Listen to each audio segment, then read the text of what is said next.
In this tutorial, we'll tell you about the configuration for different attacks which are available using the SWAF application, and it can be located under the configuration menu link, and there is a sub link for the attack configuration. So it's kind of a bit lengthy menu, and its settings are all visible here, as you can see if we drill it down. And there are in total there are three tabs available presently. First one is the protocol validation configuration, the second is the DOS attack configuration, and the last is the stateful attacks configuration. In first, you can see that there are different checkboxes and different values that can be entered to optimize or customize the application accordingly. So I'll briefly be telling about the different options which are available on this page, and I'll start from the section of validation configuration. The first is the protocol validation. All types of protocols which are presently supported by SWAF, it is the HTTPS and HTTPS. The second is the length checking, whether to check the length of header or not. The third one is the expect header. It is the HTTP 1.1 request header. Using this header attack can exploit web server vulnerabilities, so administrator can uncheck to protect its web server if it has such vulnerabilities. The fourth one is the request validation, whether the request complies RFC 2616 standard or not.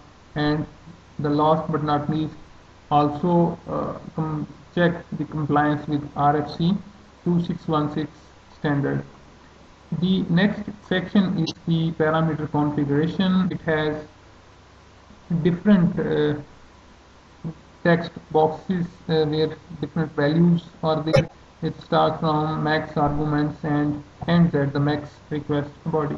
The first is the max arguments.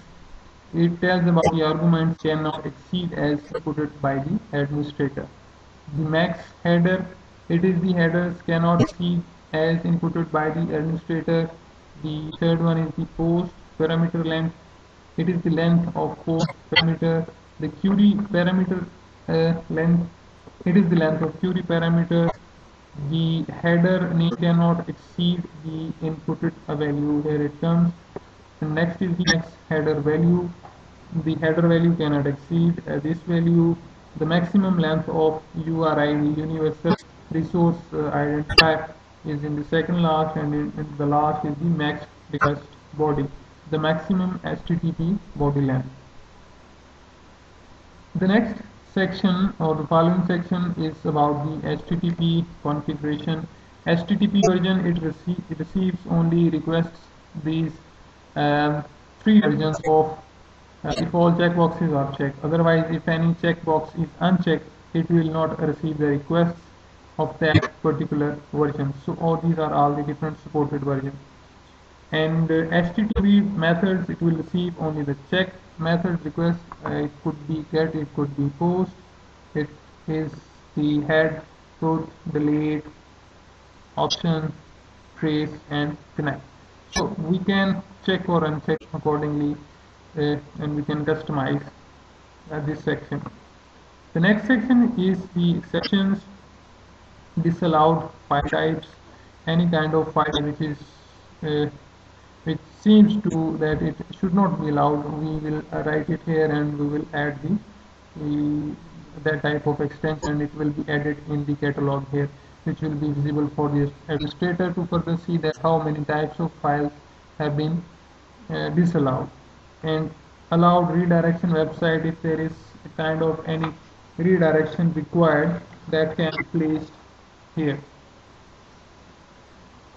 So this is the completion of first tab of protocol validation, and after that we will see that how we can check this DOS attack configuration.